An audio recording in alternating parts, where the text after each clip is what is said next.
Music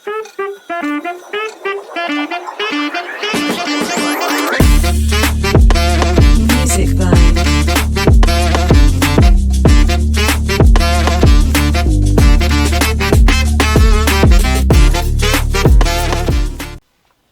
Hello and namaste, Deshvaani viewers. I am Reshmi, your host for today. Friends, in Sanatan Dharma, we all know that we worship the divine feminine energy during Navratri, Durga Puja, Kali Puja, and to keep in mind this festive season, I would like to dedicate this podcast to She Shakti. I would like to welcome world-renowned Swedish actress Annica Lilleblad. Annica is going to share her experience working in film and TV industry, challenges as a woman, and how she overcame those challenges. So welcome Annica to the show. Thank you very much.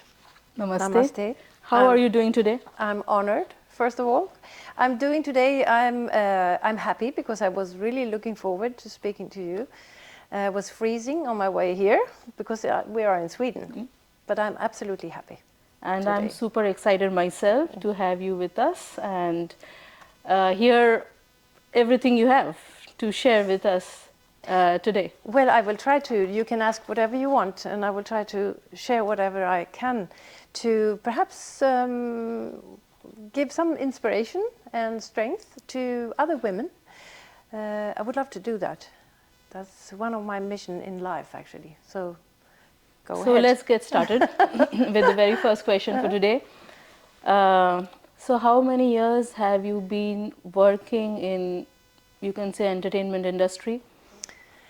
I have been working in entertainment industry, well, I think it is about 25 years for real.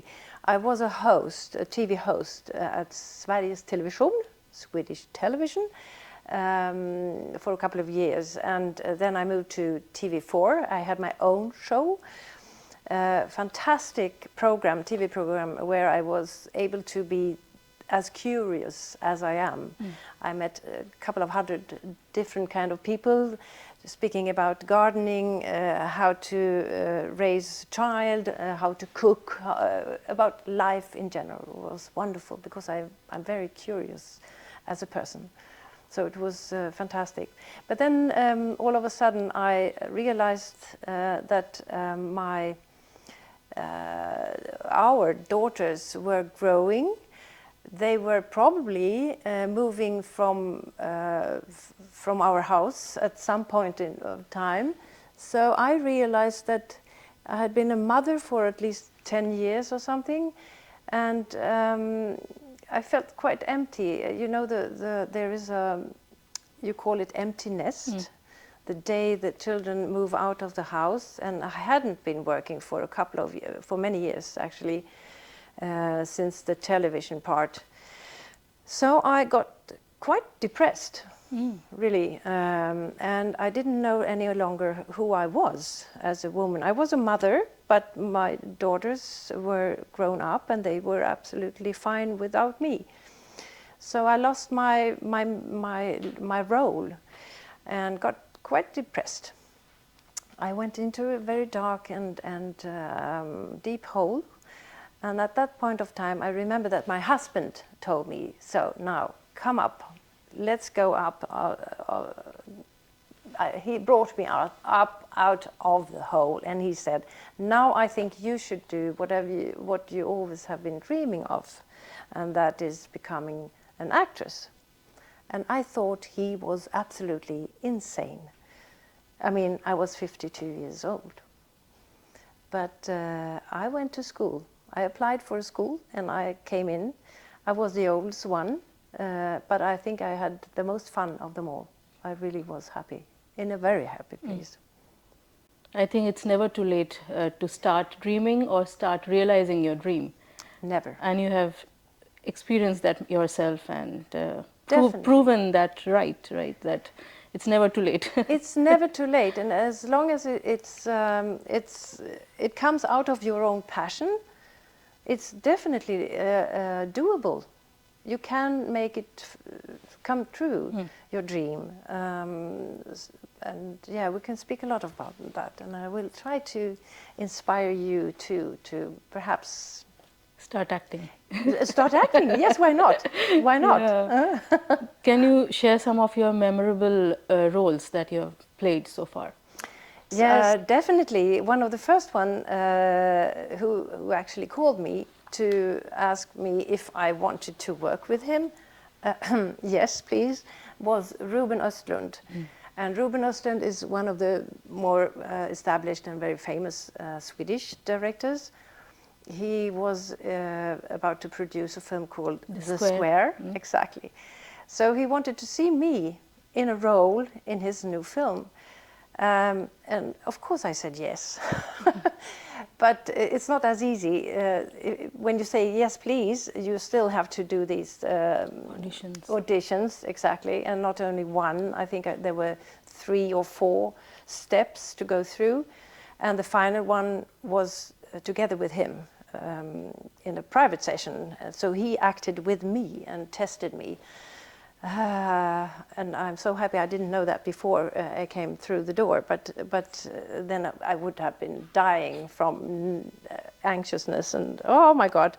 But I made it. I got the part and played in The Square, and The Square was a film that gained so much awards, so many awards. Like Palme d'Or at Cannes Film Festival. Exactly. What was your role about? My role was, I was the, how do you say it in English? I was the assistant to the director of the museum, an art museum. So I was his assistant and taking care of everything he couldn't take care of. It was a very funny role. And when we got the Palme d'Or in Cannes, I thought I was in heaven. I thought I don't have to act anymore. I've done the best part. It was a dream, really, to be among all these people that I have admired for years. So to be there and to win the Palme was fantastic. And then the trip, the triumph continued. We got an Oscar nomination, so I was at the Oscar Gala too in Los Angeles, but we didn't win it, but still the party was very good. It was a fantastic place to be as well. So I mean, in a very short period of time, I had already experienced those big, for many people, very big goals to be a part of the film festival in Cannes and the Oscars. And for me, I never dreamed of that kind of success, really. For me, it was more important from the very beginning, honestly, to just be able to be creative together with other people. That was, I knew that was my happy place, where my soul, body, heart, passion, everything came together. So I needed this kind of work, environment to be the fully me. So I never dreamed of any Oscars or anything, but it came to me just automatically. So, and it was nice, I have to say, I have to admit, it was a very nice experience. So has there been any roles where you had to put a lot of effort, but it hardly got noticed when the film was produced or it was edited? Did you have something like that? Oh yes. First of all, this industry and this kind of work as an actress or actor is a world full of rejection. You get rejected 9 out of 10 times. So if you're not strong enough to pull yourself together and just walk again towards the next goals, you wouldn't survive. So I had to learn it the hard way, that the rejections was a big part of it, And yes, I've been in film productions where I either been cut out. Where am I? I thought, come, I gathered all the family. Now let's have a look here at me, and I wasn't in it. So yes, that has happened, and that's embarrassing. But it's still, I love the work so much. So for me, it's not, I might sound crazy, but again, it's not about being seen. It's about being in this work together with other people and create something out of fantasy. I'm playing. I'm a child again. And I think I'm the most happy people on earth when I'm able to play around with other people. That's which I think more people should do. We should all do it now and then, to play around and be the inner child. Much more than we are. We're trying to be adults and so smart and intellectual all day. I think we should play around a bit more. So to combine this playing with earning money and get food on the table, yes, I'm in paradise. You are in paradise. Okay. I am in paradise. Just because you love this craft of I do. acting. So Yes. Yes. I mean, already I am so inspired hearing you, Annica, and myself about to start my journey in this industry. So hearing you gives me a lot of motivation. Fantastic. So, and I'm aware of the fact that this rejection part and probably not getting what you want, or doing some roles which you're not happy with, or there are so many aspects, but creative people, I think for them this is heaven. If someone is creative and they want to create something with a group of people like-minded, Yes. and make a reality out of an idea, oh, that's an amazing feeling. That's an amazing feeling. When you get together with other people, it's fantastic to do something on your own too, and to create something in your little studio perhaps, but to be together and feel the energy that comes together and create something, that's wonderful. And in between those kind of experiences, this industry, at least for me as a woman, first of all a woman, and then also an older, or in Sweden there is a nice word for it, årsrik. That means that you're very rich in years. I've been around for many years, and that could be a limit, or you can actually use it as a motivation to put in another and higher gear in your work. So what I used to say to younger people, they think, oh, I will never be, it's never too late. Instead, you should use my mindset, because I have a very short time frame left. That sounds a little bit dramatic, but you know what I mean. My time frame might be a little bit smaller than a younger woman or boy or man.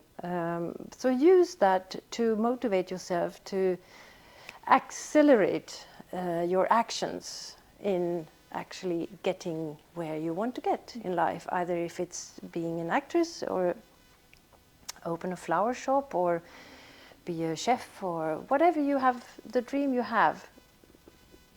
Press yourself and use my little time frame, and then you just accelerate your actions. Amazing, amazing. So let us rewind back to your childhood. I'm very curious to know how were your younger days, and how did your childhood impact your current or your decision to be an actor or follow this art craft? So has that an impact? It does. I think the childhood has an impact on all life, or a lot. But there is a time in life where you can't excuse yourself for not doing things because of your childhood. The childhood has made you the one to what you are. So yes, my childhood, my mother was very creative. and very loving, caring, and wonderful woman. She's still alive, and she always encouraged me to play, to really create whatever I wanted to do. She always said, yes, do that. No, I want to do this. Yes, why not? Do that too. I mean, she was so open-minded. My father was the opposite. He was a very strange man, and he actually left quite early, and he was, it was a hard time for my mother. So there were many years, I think until I was 16, he left permanently. It was a very functional time. Childhood was not only in purple, it was quite dramatic sometimes, but it learned me a big lesson of how to be as a parent and how to be as a human being, and to cherish all the love there is. There are some strange people in life, but there is so much beautiful on the planet to meet, and like we did. I mean, meetings. So it learned me to be very open-minded and welcome meetings, like with you. Yeah, that's really true. Like how we met. Yeah. There's a movie in India. Like I don't know if you have watched. It's called Jab We Met. It's a story about two strange people meeting together and then bonding over a lot of things. So You see? yeah. Yeah. So I reminded suddenly of that movie. But I was reading somewhere. You, as a child, you were interested in theater and I was. creative things, right? Yes, yes. I was the clown in the family. Okay. I was the clown in my classroom. I was, as soon as there was a stage, I was on the stage telling a story, true or not. I just wanted to entertain people. Yes, I did. But then again, I lost that kind of my childishness and spontaneous way of living. I grew older and had to take care about my sister and my mother, and so I just forgot about that. And that was actually the thing my husband knew, and he was, thank you for being in my life, Anders. He was the one who actually said, now is the time to pick up where you were once upon a time. So if you do have a dream as a child, you should take it seriously. And if that dream still talks to you during your adult life, and it doesn't scream to you, but it whispers, and you have to listen very carefully. Then you can hear it, but you need to listen. And if you hear what your dream says and what it's all about, you should actually go there. If you don't, that's another problem. I think you should, you should definitely listen to the voice.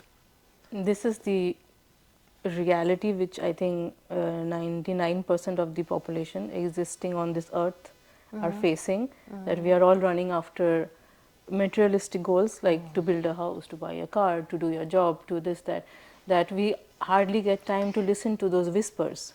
Exactly. And probably going through a rough phase in your life, like you also mentioned, you had depression. I myself went through some challenging moments. I think these moments bring you back to reality. It brings you close to yourself, and then you can hear those whispers more clearly, more loudly.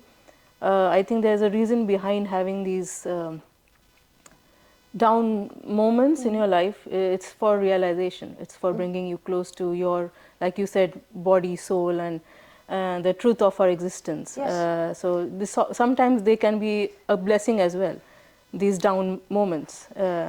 Yeah, yes, it's so wise of you. I think so too, but nowadays in this modern world, we are so afraid to be down. We are so afraid to be sad, and we can't.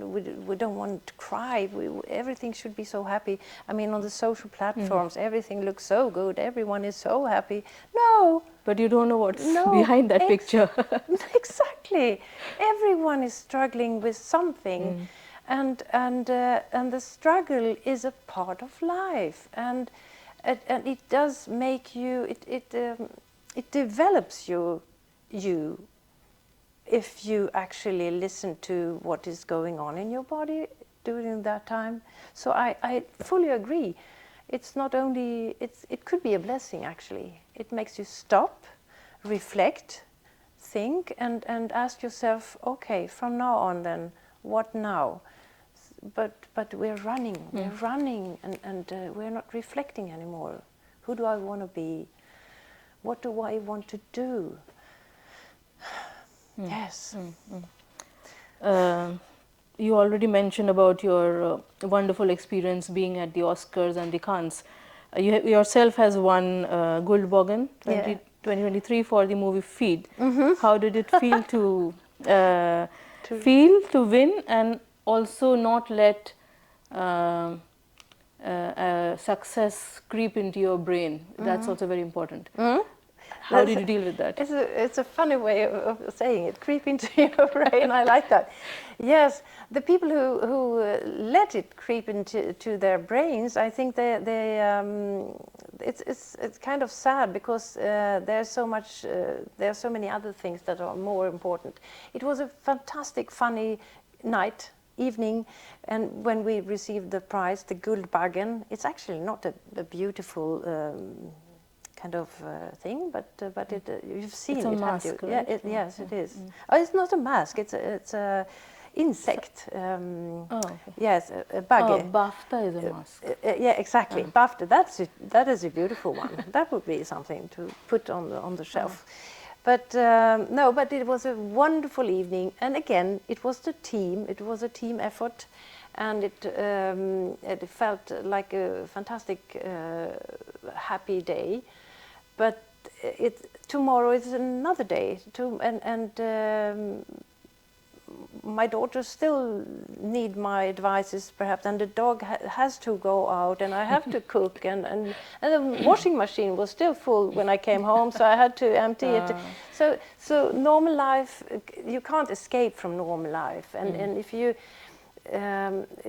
for many people it's like a drug, and they seek only these kind of heights, but for me it was a wonderful party, and to connect with other people in the industry during that night. So it didn't creep into my brain. You're so grounded. I love you. Thank you very much. I love you for that. But that is actually the good thing of being older when you decide to fulfill your dream. You already have a lot of experience, and you know what's important and what maybe not is. So I think it's the good part of actually being older. There are a lot of challenges with my age in this industry, especially. I could have chosen another industry, but now I'm in it. But I have to look beyond it. Absolutely. So sounds so easy when I say it. It's not easy. Just as two sides of coin, so success and failure. You also already gave some examples of rejections, but if there has been any other major failure moments for you, and how did you handle that? And did not let it creep into your heart this time. Oh, right. Because when you fail, you actually get heartbroken. Oh yes, to get criticized, and I'm going to be very honest and vulnerable again. I realized to being vulnerable is another way of actually living life, very authentic. So there was a moment when this Ruben Östlund, during the shooting of The Square, and this has to do with my sensitivity to criticism from my father. this male dominant. So back in the years when I was a child, it was a lot of that criticism and other stuff. So when there was a situation during the shooting of The Square where I was supposed to, in front of the audience, step up on the stage together with Claes Bang, the main character, and to introduce him and an artist on the stage for the audience. And I would like to show you, but I don't have to, but I will try to explain it to you. I went up the stairs, but then I stumbled. And I flew up on the stage. Lord. Yes, and then I stood up and I said, "Oh, I'm so sorry. I'm so sorry. Let's take it again," and went down. And then Ruben came to me and said, "Never, ever do that again. You're not the one to say when to cut. I'm the director. Maybe I would love to have that scene when you fall. That could have been a very great scene. I'm so sorry." And I really I was shrinking. Shrunk, yeah. Yes. Oh, there was a little girl again, and I almost started to cry because, oh no, criticism from him during a shooting. So that was one moment. There have been many, but you are sensitive, and you are vulnerable. That's actually the main reason for being able to act, is to be vulnerable. You have to. So when somebody comes to you and criticizes you and says you did wrong and never ever do that again, that was like my father was standing in front of me again. So that was one moment. That could have been a very, very good scene. But I'm sorry. But the film, have you seen it? I have seen few scenes of The Square when you are interviewing someone and from audience, all forms of remarks are coming towards you. Exactly. All negative, woman, So I have seen that scene. You have seen that, yeah. It's a very funny film, Yeah. Either you like it a lot, or you can't, you really don't understand it. So he's a very special filmmaker.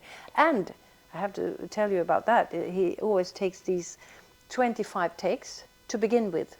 Every scene? Of every single frame, picture, scene, not scene, but frame.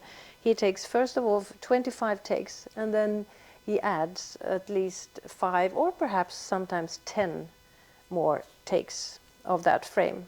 That's why his productions they're very expensive. And it might take a lot of time. Double, triple time, I don't know. Yeah, it takes a lot of time. And I had one scene where I was supposed to run up the stairs, quite a long staircase actually, and I had to do it 30 times. So I was in a very good shape afterwards. So the positive side of working with him or Exactly. in this industry. Yeah. Since we are celebrating She Shakti in this podcast, I would like to highlight that woman is often seen as a symbol of grace and beauty, but we are more than that. Woman symbolizes knowledge, abundance, creativity, anger, power, fearlessness, consciousness. I'm sure in every life of a woman we all have encountered all these different forms, right? So what do you feel about this multifaceted existence of the female energy? I think we should allow us to live every part of it, actually, to not push down any of these kind of energies or actions or needs, because the body needs to be angry sometimes. It has to.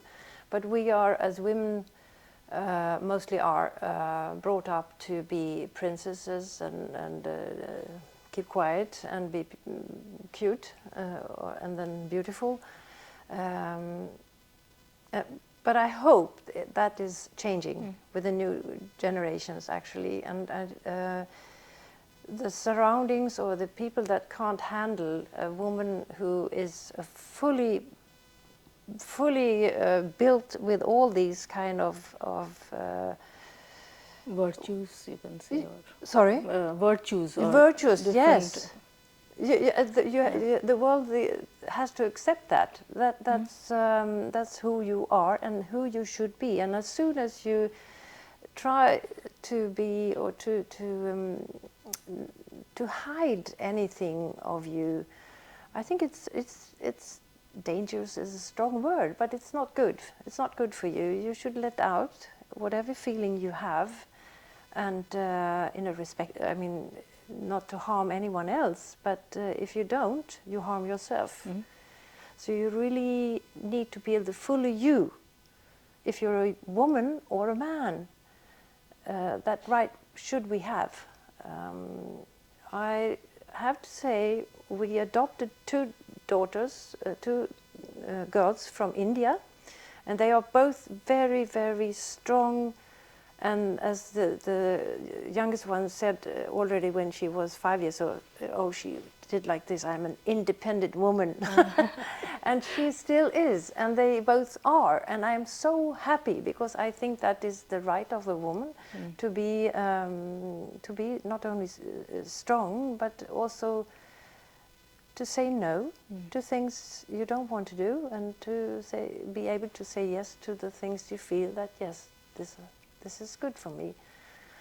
So I'm sad for I mean, this is 2025, and we should have come perhaps a little bit more. We should be more open-minded to this. But I think, well, no. In Sweden, at least, I can see that the younger generation of women are taking their place now. They're not as quiet as they were anymore. In your generation, were women quiet? Yes. Then I don't know what I should say about Indian women, because our mothers and grandmothers, like, there was no life. They were always giving, right? That's the image we have. Nurturer, caretaker, taking care of the family. But has she ever taken care of herself? That's the big thing. Take care of yourself. I'm actually making a movie now, writing a script, but exactly that. The female part of the world is always brought up to nurture, to give to everyone else except for yourself. Forget about yourself, which is what we do. And we do it out of love. We love our children, we love our family, so we do whatever we can to make sure that they have a good life. But at some point in time, you have to stop and that's what I'm talking about, the reflections. You have to reflect and ask yourself, okay, now my children are grown-ups, and where am I? What do I want to do? Or even perhaps earlier in life. But this is really a topic that makes me, yeah, this is important. It's really to, because if you don't, it's your life. You got a life, and you are also responsible for yourself. So you can't say that it's my mother's fault. I didn't do what I wanted to do. You can't do that. That's you could do that when you're young, perhaps, but when you're grown up, it's not anyone's fault anymore. No, it's your fault if you don't take care of your own life and your own happiness. Then in the long run, it's going to impact your own family and your own, and their happiness. Children absorb everything from a mother. Like, they see a happy mother, they are happy kids. They see a sad mother, they are sad. So I think it's 2 times more important for the woman in the family to take care of herself. Then the family will be healthy, the family will be happy, and so on. I fully agree again. You're so wise. You should write a book. Okay. No, really, it does help the children. You're a role model for your children. boys or girls, doesn't matter. You're a role model, and you can show them that you should take enjoy life and fulfill your dreams and Be happy. oh yes, be happy. And talking about a life of a woman, so right from birth we are like playing different roles, daughter, sister, wife, mother, and always struggling to meet that perfect image, perfect daughter image, perfect wife image, perfect mother image. So how have you managed Sorry. these Yes, it real is. life, because these are the real life roles. We have been Yes, speaking about I know. your roles in the acting career, but this is the actual role which a woman is playing throughout her life. It never stops. No. You will always be having a goal to meet and self-analysis. Society is analyzing you all the time. How have you managed your family life so far? It is. We are all actors. We're really all actors because we have so many different roles every day. As you say, as a daughter, as a mother, as a wife, or as a friend, it's a balance. And when time, actually, when you get older, you realize that you can still be the loving daughter to your older mother. I think I am, but it shouldn't eat me totally up. If it eats me up and it makes me stress or not happy and not able to perhaps take care of something else or someone else, it has to be a balance. And if there is no balance, you have to speak to that person, either if it's your old mother or father or sister or whoever it is, speak to them and say, I'm so sorry, I would love to be together with you much more and speak to you, but right now I need some pause. We have to adjust our relationship a little bit, perhaps, because I need to breathe myself. So but as a young woman, you try to please. I tried to please everyone and saying yes, and I was a really people pleaser, and I think that was one of the reasons that I got into the depression, because I was just giving and not no requirements from anyone, but just giving. So it made me break down. So please stop with that early in life and balance every relationship. If you have friends that just take your energy, skip them. I mean, say, bye-bye, I need to, or I don't know how to do it, but you should avoid those people that are limiting your possibility to bloom. Absolutely. If anyone doesn't want to see you bloom, that's the wrong person in your life. If it's yes, even if it's family, I mean, we can still love each other, but maybe we have to adjust our relationships just to make sure that you bloom to the fullest. To the fullest, yes. Yes, and talking about challenges in a woman's life, there are like the list might go on, but some common ones like social pressure, gender pay gap, safety concerns everywhere, inside house, outside, in the work environment, body image. I think every woman is always judged and compared to some other woman who is that person's ideal actress or something. Yes. You know, she is tall, she is thin, she is slim. And of course, work-life balance. Anyone who is working mother or working woman, they are always judged. You are not giving enough time for your kid or for your husband and so on. So these are some common challenges. How has there been one of them which has been a big one for you, big hurdle for you, or? I can tick every one of those, every box. but you're never enough. And I think that that's the feeling we women we carry all life. We were never enough, even if we try to. We do try our best, but and there will always be this. You mentioned pay gap, and then you mentioned another thing which is, I think, a really bad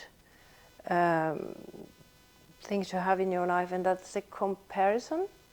Don't compare yourself to anyone else, because there is always someone who is richer, taller, thinner, more, I don't know, has more cars or what it is, but there is always someone. So please, these social platforms are good perhaps in a way, but they're also draining yourself from happiness, because you compare yourself, and everyone looks so happy, and especially women, the pictures of all the fantastic shaped women in bikinis or whatever. Oh, I will never have that body. No, perhaps not, but you are happy inside for other reasons. And you're healthy, probably healthier than that woman who is in bikini. I mean, you never know. You never know. At the end of the day, the person has to be healthy, and healthy is everything. Health is everything. Yes. You should go to, how do you say, the kyrkogård, vad heter det? Skogskyrkogård? Cemetery? We used to live there first. Oh, you really? In Sandsbury, near that. And you? Not in the kyrkogård, yeah. Okay. And then you see all these stones telling about people who have lived. They don't live. I mean, remind yourself, even I do believe in a life after this. I certainly do. But please remind yourself that there is no idea of compare yourself with other people. The main thing is to be happy within yourself, and to be happy within yourself, with yourself, and then as a result with your family and kids and everyone, is to be authentic, and to praise your inner talent, your inner child, your passion. And that's the only thing that counts. That's the only thing that is important. And choose your friends. If your friends don't carry you or want you to, as we said before, bloom, then it's not a real friend. Sorry. Also, a partnership should be like that, to encourage each other. 1 + 1 should be 3. You should encourage the other one to do what makes you happy. I can see that. If you want to do this, I can see how happy you are. Do it. Not holding back. No. You can't be happy because no, what should I do? I'm not happy, then you can't be happy. Oh, horrible. Last question. Since you have adopted 2 beautiful girls from India, I would just like to know what are your thoughts about India as a country and having 2 daughters. I mean, what has been your experience with them? Oh, this could take an hour or 2 or more. India is part of me. I'm not sure that you can see it, but I'm half Indian in my heart, in my soul. And even before we adopted, I was in love with India, traveled a lot in India, and worked. Before I became an actress, I worked at the World Trade Center in Stockholm, and there were some clients who were from India, and I spoke a lot with them. And as soon as we decided to adopt and to build our family by adopting children, there was no doubt it was India immediately. So we have 1 daughter from Mumbai and 1 from Delhi. And I have to say, and I can say, because they have another wonderful, beautiful biological mother, but they are the most beautiful girls in the world, the 2. It has been a fantastic way of building a family, and now they are 22 and 28 years old, and as I said before, they are independent women. No, they're really strong, and they know everything about their background. They have and from met their parents or no, mother. they haven't met their parents, but there is a history for each one of them. Okay. And from the day one, we were so happy to speak as much as we could about India. We cooked only Indian food, but not with enough spice. Yes. No, the youngest one was always complaining. It doesn't taste anything. So we had to put more spice into the food. And the whole home was decorated with Indian furniture and elephants and everything, and the dresses. So we made it so Indian. So one day the oldest one said, "Can you just stop? I mean, can we do something Swedish, please? And can we have köttbullar?" Okay. So there was a limit. They wanted to adapt to the Swedish culture as well. Yes. So you not only adopted Indian girls, you adopted the Indian culture. Definitely, also but I have to say, it's yes, it's amazing because from India there is not only the beautiful people. Look at you, for example. There is some special kind of spiritual, wonderful. Beautiful, authentic love, and there is so much beauty in the way your culture speaks about far beyond life. I mean, the knowledge we get from the Vedas or from Bhagavad Gita or all our spiritual scriptures, these are beyond what science has ever discovered, beyond even people can think of. I mean, that's the level of knowledge we have. I mean, so I think that's what you were mentioning. That there's a different level of existence. It is connecting to yourself. Yes, and that mindset and that knowledge and that way of living and way of understanding other people. I think it should be. We applied even in other parts of the world, and in Sweden especially, because it's a little bit square. I agree with that. It's very much straightforward. I think no deviations possible. No, it has to be straight. It has to be straight, and we need more of the Indian culture and everything.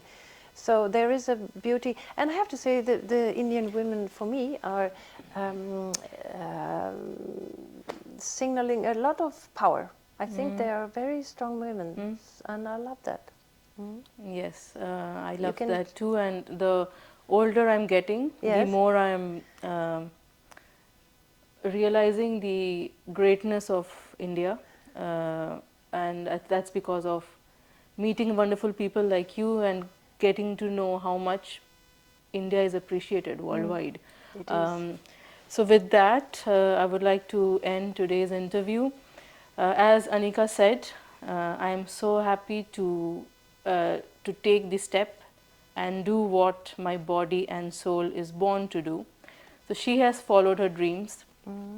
From this interview, we learned about listening to yourself, listening to those whispers, and doing what makes you happy, how to handle troubles or normal challenges in life, especially as a woman, and also, last but not the least, it's never too late to follow your dreams. Never. Thank you so much for your Thank you. Namaste, and this is thank you from Reshmi. Bye bye. Bye bye.